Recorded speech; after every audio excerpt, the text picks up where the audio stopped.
係，大家好啊！歡迎大家收睇新一期嘅街招節目。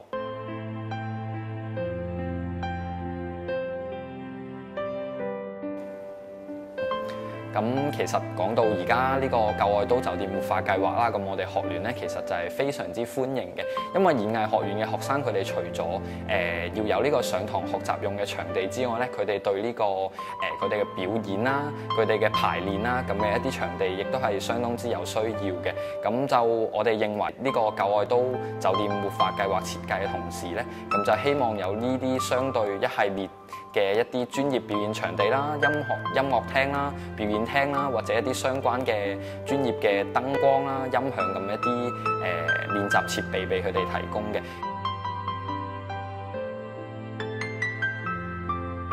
其實呢類設備佢哋提供咗之後咧，其實可以令到佢哋自己本身嘅學習內容啦，佢哋專業有所提升之後咧，對本澳嘅一啲文化藝術咁一啲發展咧，亦都幫助係好大嘅。舊愛都酒店活化計劃，佢而家